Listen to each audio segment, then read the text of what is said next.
Hey, everybody. We are here to talk about potty training and how to prepare for that. We have Dr. Eric Meyer and Monica Yanokita here. They have many years of experience with potty training. They have 6 children between the two of them. They're going to discuss some strategies to really set your family up for success as you start this huge potty training adventure. Welcome, guys. Thank you, Marky. So Thank you. yes, I have 3 children. I have 2 boys and a girl, and they're both teenagers now, the boys, and a preteen. And Monica, you have 3 children. What are the ages again? 9, 7, and 5. 9, 7, and 5. So between the two of us, we have 6 children, but together we've worked on with many families potty training with many children across the years. And we've learned a bunch of little tricks that we want to share with you guys. But the biggest tip I think that we could give is how to prepare for potty training. I think people tend to just jump in. So Monica, I know from our experiences, we spoke last week and we were talking a little bit about what are the, ideal steps that people should take when preparing for potty training. And so, maybe Monica, why don't you share a couple of the things that we talked about last week, some of the steps that we were discussing in terms of just preparing. So we're talking about week 1, day by day. This is just prep. We're not necessarily starting the potty training, but Monica, share with us some of those steps that we discussed. Well, and I think that once you guys have once you've kind of made the decision to go ahead and jump into the potty training process and evaluated that it's the right time.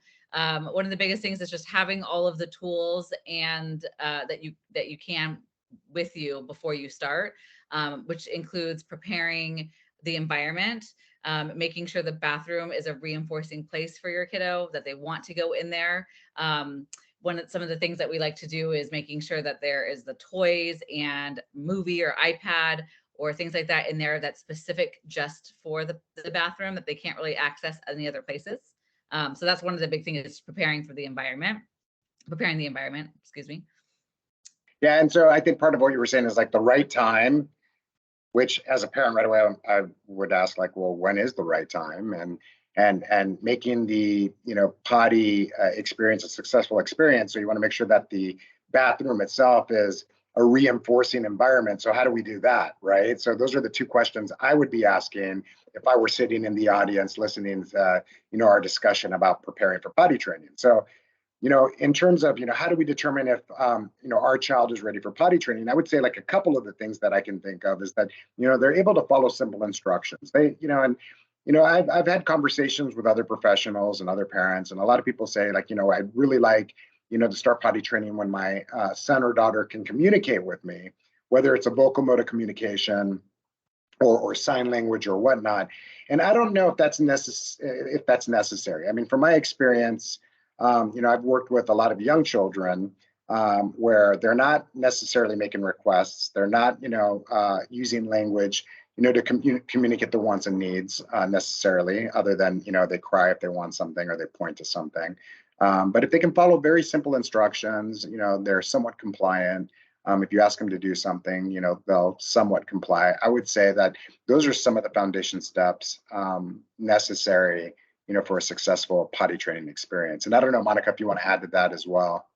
No, I mean, I think that it could help. I mean, obviously, as your kids get a little bit older, it becomes, I think, a little bit faster, easier. But as they're younger, it doesn't mean you can't do it. Because I have potty trained my own children at 18 months and at 3 years, and then I think one at 2.5. So I kind of did the range of when people kind of start or think about it. But it's been successful all the times. A little bit longer for the younger and a little bit shorter for the older. But that also could be just child specific too. But yeah, just kind of communication too doesn't always mean, vocal either. It could be just doing the potty dance is a form of communication, which is something that obviously we'll use during potty training to capture those success. Potty dance. Yep.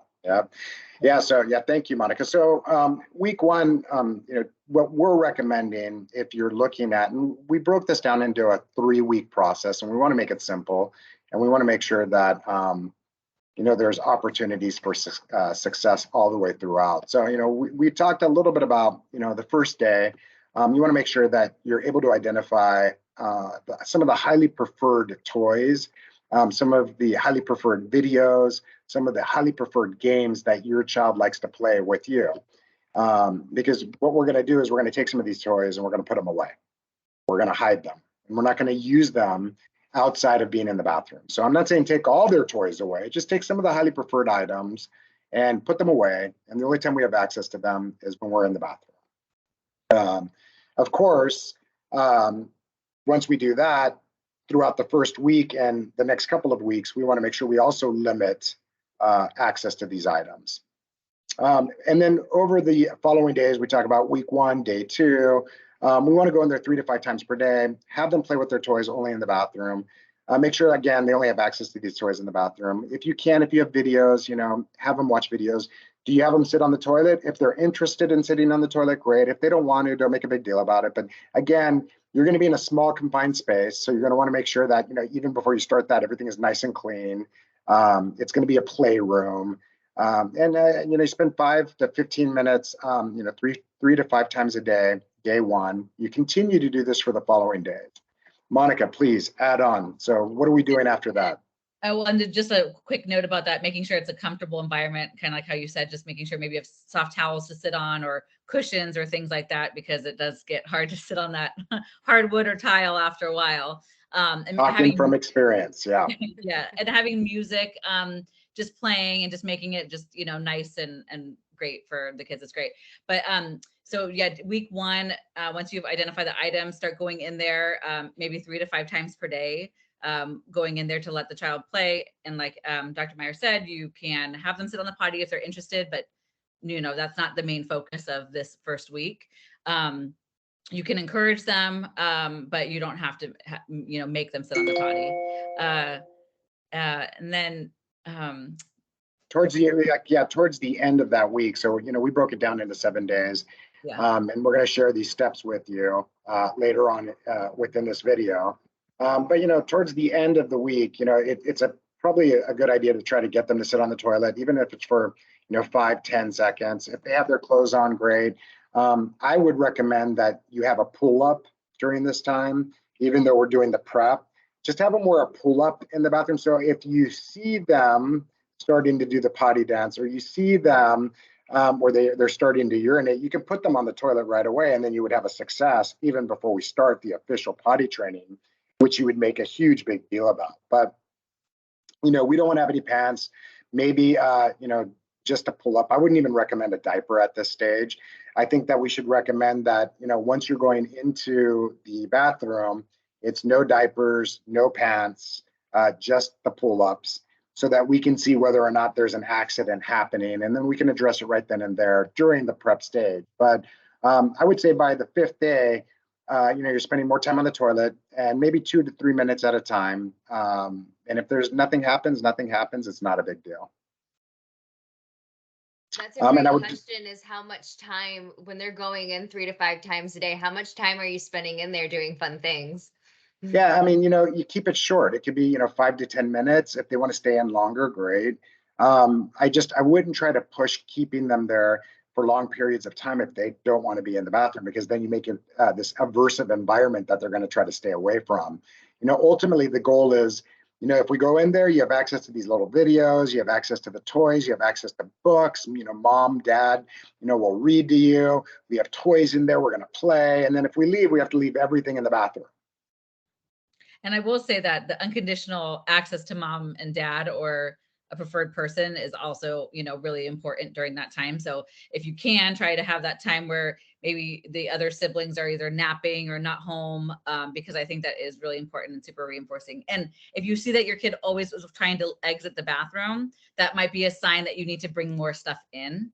So whatever you're trying to leave, try to bring into the bathroom as much as possible. Sure. And, that's a very good point. So if they're not interested in being there, then maybe you didn't identify the highly preferred items. But when you identify these highly preferred items, one thing I should say is, if you identify 10 or 15 different toys, you don't have to bring everything in the same time every day. You might want to mix it up a little bit. But ultimately, the goal is to get them in the bathroom and to want to stay in there and to feel like this is a great place to hang out, so that when you start potty training week 2, you're going to have a higher probability of success. So for week 1, just to recap, what we want to do is we want to identify highly preferred toys, highly preferred books, highly preferred videos, put them away, and we're going to limit access to those items unless we're in the bathroom. Let's say you identify 15 different things, maybe bring 5 things into the bathroom, and then every day switch them out. Limit it to 5 to 10 minutes per visit to the bathroom, and try to do that 3 to 5 times per day. The more the better. But if you find that the individual, if your son or daughter wants to leave the bathroom, then it's okay. I wouldn't try to keep them in there. Again, it's we're trying to make this a preferred location, not an aversive location. And then as time goes by, make sure we increase the time that we're in the bathroom. And if they want to stay in the bathroom, great. Read books with them, watch movies with them, have music going, as Monica suggested. The most important thing is once we enter the bathroom, we're just wearing the pull-ups. There's no diapers, there's no pants. They can wear, a little shirt, a t-shirt or whatnot. But again, making this environment highly preferred. And as Monica suggested, have cushions or towels or something to sit on so that it's a very comfortable and great experience. So we're going to talk a little bit about week 2 in our next quick video. And there we'll talk about the steps that we're going to take once this is a preferred location on what we need to do to get potty training going. So the steps we just talked about are just prep. And the prep is very important. But week 2, we'll start the potty training. And we'll give you all those steps in our next video. So we look forward to seeing you soon. If you have any other questions about are you ready or if your child is ready, please check out our YouTube video about that. And if you want to know what the next steps are, we will have another follow-up video about week 2 of potty training. Thank you, Monica. Thank you, Dr. Meyer. And for more tips and tricks, you guys can visit our socials, Parent Like a Professional. Thanks so much, guys. Thank you. Take care.